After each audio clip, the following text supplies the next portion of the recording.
for the SERE training department out at Mountain Home. I was asked to come in today and just kind of give you guys a brief on how the A-10 integrates into the ground mission for aircrew who have been shot down or had to leave their aircraft under any type of circumstance. So when the pilot ejects, this is just the stuff that they have on them. It's not much.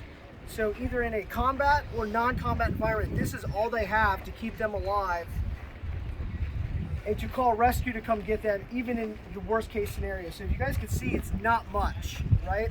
So, and all of this stuff, minus a couple things that sit in the vest, sits underneath their seat, about the size of a throw pillow you probably have on your couch.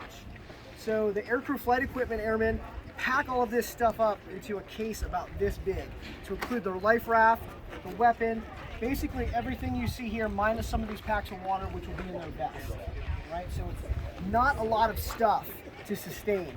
All of this stuff here that's broken out comes in two different packs about this size. One's a medical module and one is a survival module. So here's the stuff right here that fits in the medical module. It's not much. A couple Band-Aids, some antiseptic wipes, some pain reliever pills, nothing crazy, Tylenol, all right?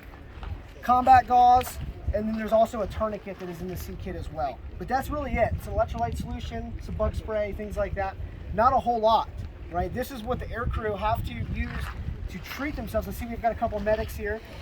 This is what they use to treat themselves with on the ground, and we're talking anywhere from potentially just a dislocated ankle or dislocated shoulders to open compound fractures, depending on how bad their landings can be.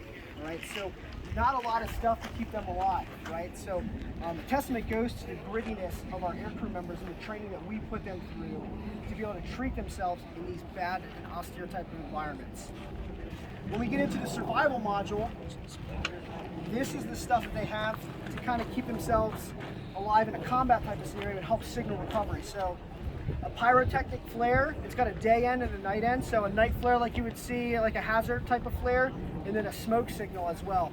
They burn for both ends burn for about 20 seconds, not a lot, right? But just enough that the aircrew and the sensors that they have on their aircraft can pick up that heat signature. Even on the smoke end, they can pick that up through their sensors and pinpoint where downed aircrew can be.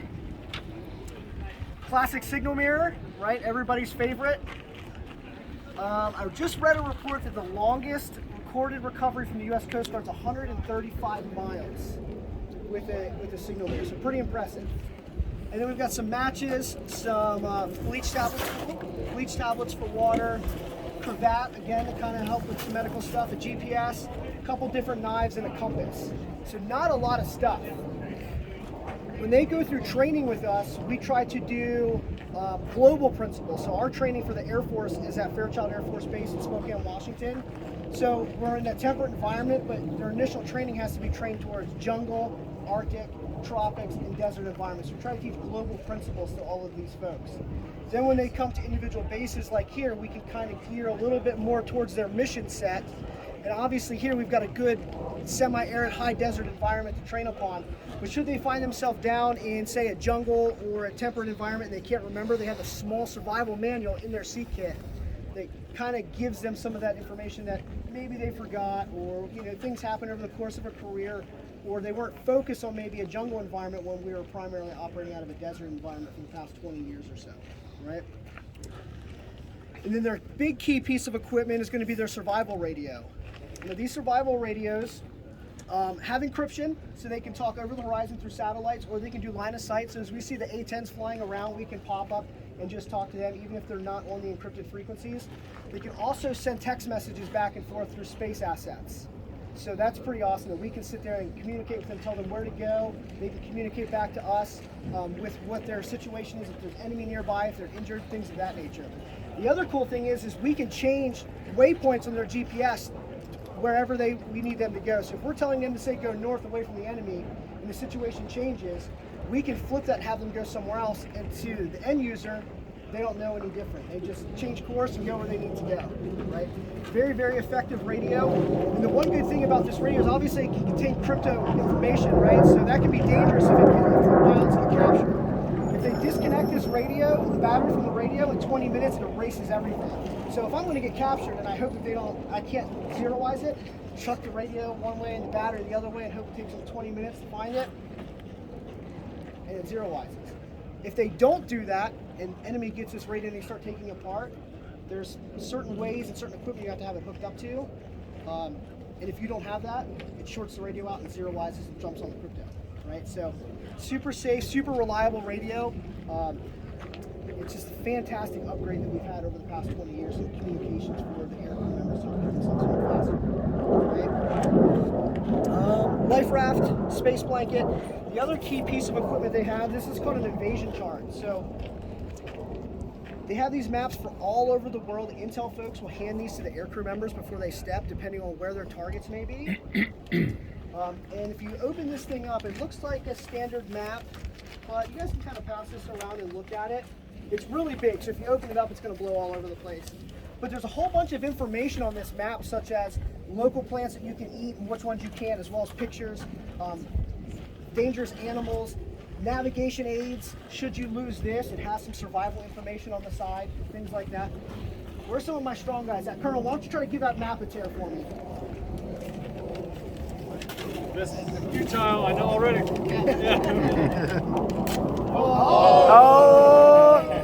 Very strong. They're tear resistant, right?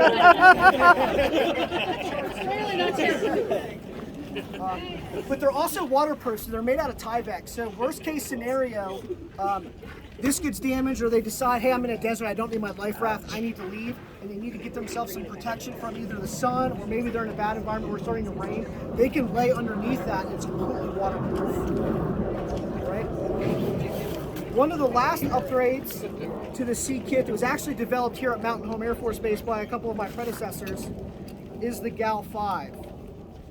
So this is a modified, this is not a real weapon, all right, just so everybody knows. But this is a modified M4 that was given in response to ISIS to give our aircrew a little bit more of a standoff distance, so they can fire. And they deploy with this and three 30-round magazines. So it gives them a little bit more of a standoff distance than the traditional M9. So with how we've restructured some of our rescue assets and how when troops are starting to pull out of the Middle East, some of the assets and response times weren't where we liked it. So the GAL 5 was developed to give them that extra tool just in case rescue and accident was slow.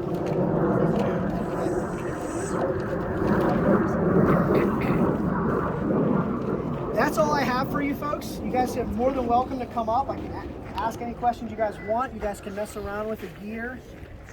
And I'll be here for a little while. So have a good day and enjoy watching the A-10s fly around. All right. All right. Thank you. It's in the C kit. Okay. Yes. So all of this stuff minus a couple packs of water, it's in the C kit. Yes, sir. I just reached. Is that cool? You're okay. Yep. What's the battery life on the radio? The battery life on the radio, continuous use, is 16 hours, and they fly 3 batteries. So the one cool function with this radio is if I'm communicating, if I'm a downed aircrew member and I'm communicating, I can turn it off and it'll go into a sleep mode. It'll still send and receive messages, but it kind of goes into like a low power mode like your iPhone battery would, and they can last up to 36 hours continuous use that way.